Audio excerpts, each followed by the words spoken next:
Well, this is my video explaining the book The Age of the Spiritual Machines, and I think it will be a really complicated task because it's a length of 15 minutes and it was a really long book, but I will try my best. So, the first and main purpose of the book is to explain a context about the artificial intelligence, and it's divided in three parts. So the first part talk to us about some important topics, but mainly about the past of the human beings.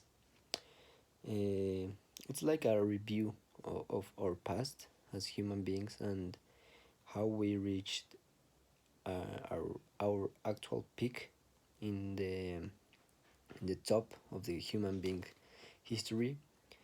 The book established the question: is it possible that an intelligent being is able to create another smarter intelligent being?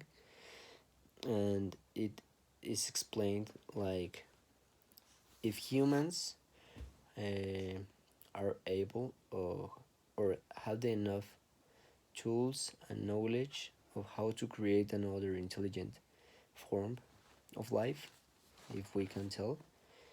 Um, It talks about if people are agree or not with these kind of decisions of creating life, or at least smarter beings or intelligence. I don't know.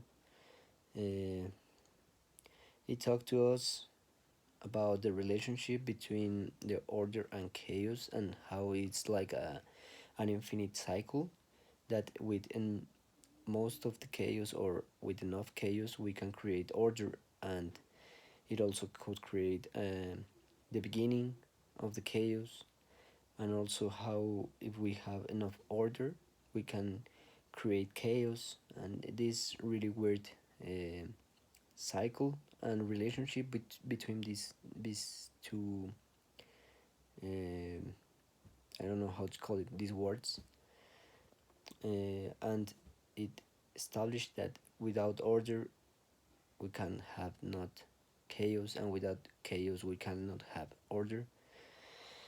It talked about if human beings are really evolving or if we are in a kind of regression, um, if we are like in a process of evolving or if we are like going backwards. It also talks about the creation of the universe and also the creation of the human. Um, Something interesting that I found in the lines of the book was that if if are we really smarter beings, uh, because it talked about how animals we thought that animals have no consciousness.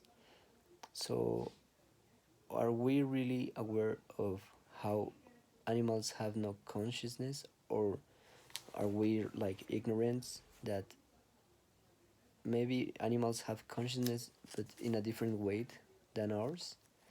So I found that like really interesting because maybe we are not aware of how animals think or how animals have their own consciousness. Another topic was well, after the question that are we really intelligent or dumb, another topic is that we are trying to create intelligence from our present knowledge of intelligence. So we're basing this new intelligence in our own intelligence. So I don't know if that it's really clear, but the only intelligence that we know is our own. So we are basing our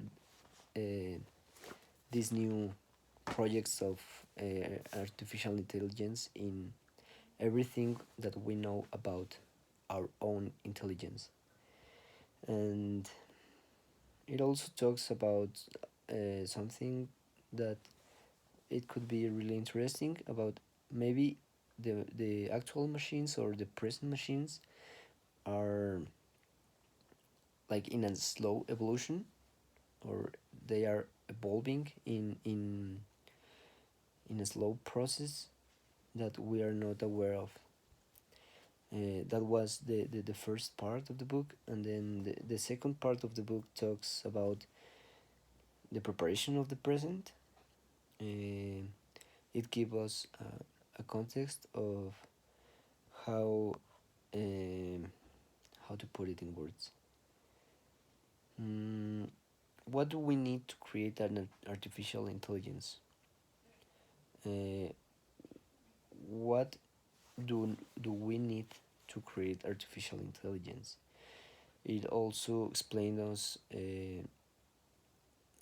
like some of the context of how our brain works and how important is the brain in the human beings, how our intelligence uh, come from our brain, and all the connections between or inside the human brain.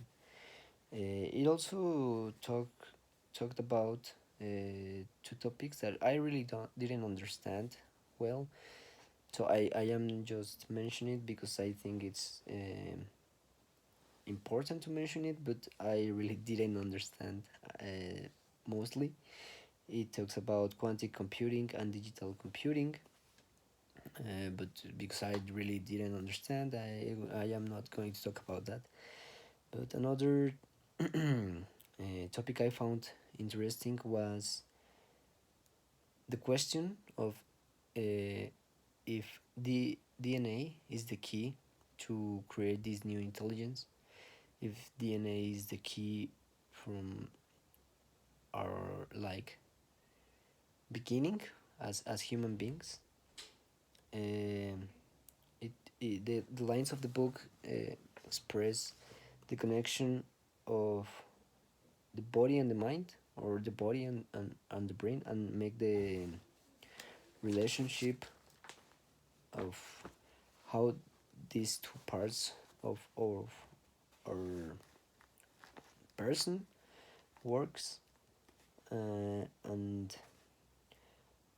it they think that the relationship between brain and the body is like the software and the hardware of a computer. Like the hardware is the physical part, like our body, and the software is how we are programmed, like with or in our brain. It also uh, speaks about maybe in the future that is like nearest, we can have like a stronger body involving technology. Like we could create or make something that um, will like make our body strength like bigger.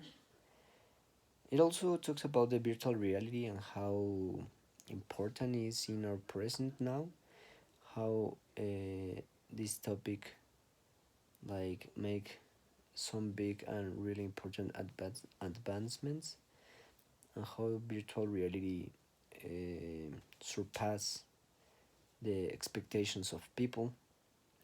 It talks about medical advancements and how technology is involved in these medical advancements.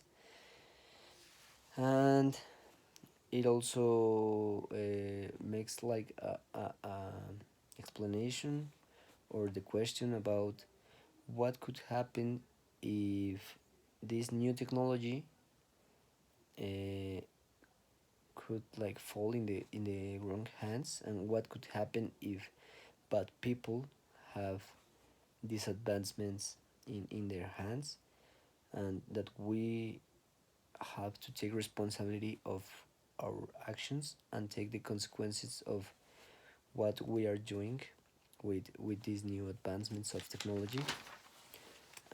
Well, that was about the part two, and sorry, I have some notes because it was a really long book, and I think to remember, I think I have some information to remember, so I am reading my notes. And the third part talks about some specific years of our past, or maybe our actual present, and what the author thinks could happen in the future, in the nearest future, and in the long term future. Uh, well, the third part, I think, if I remember well, was called The Face of the Future, or something like that.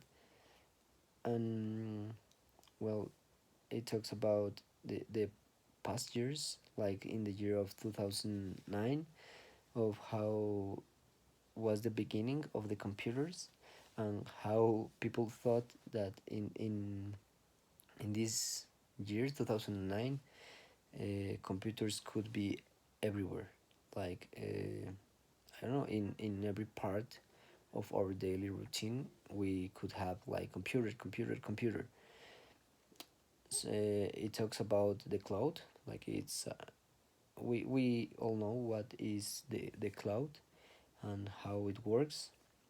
um, it talks about phones, virtual reality glasses, like how this new technology is implemented in our present society or daily routines. It talks about the education, how virtual classes have been really important in in our lives recently, most in the after the pandemic, or during the pandemic, because each student have to take classes virtually.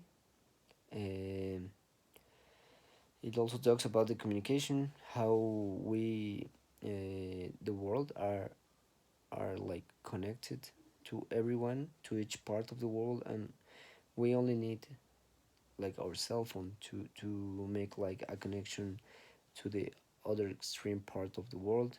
How um, how the global connection have reached uh, some points that we have never thought it would reach. It talks about a translate phone idea that people had before, and how if we like say a quote or a expression, a sentence, or whatever, the phone could translate this sentence to another language. It talks about how everything uh, is in the process of becoming digital, and it talks about the year 2019, on how like even the money is now digital, smarter, how the smart wallets begin to take action in our society. It also talk about how technology reached the war, like how before we had like soldiers and now we have robots to fight our governance fights. It talks about how the technology reached even the virus, technology virus, and virus like in the healthy scheme theme. So even that the book even mention how drones in recently in the time recently have become smaller than we thought. I can have a drone in the top of my finger, and it's amazing how technology reach some of those points. uh, and even the one subject to talk about, like it's really important to mention, is again the knowledge of DNA, and how technology have new advancements on that topic. And then if I remember well, the author talks about the year 2029, on how every virtual class will, no, sorry, of how every class in the world will be virtual because of the connection, the global connection. And something that I found interesting and like, uh, I will not say like impossible to believe, but hard to believe, was that to the author, necessities in that year could be satisfied virtually, like the physical human necessities could be satisfied virtually. I found difficult to believe, but I don't know, maybe the author is not wrong. In a few couple of years, we will satisfy all our needs virtually. He talks about like a new idea of virtual and physical authorities. Like there will be these two kind of authorities. And finally, it talk about the year 2099, on how we as humans could reach like interplanetary travels, and the search of new life forms to contact with. And I think that that's all about, I can't remember of the book. So thank you, and have a good night.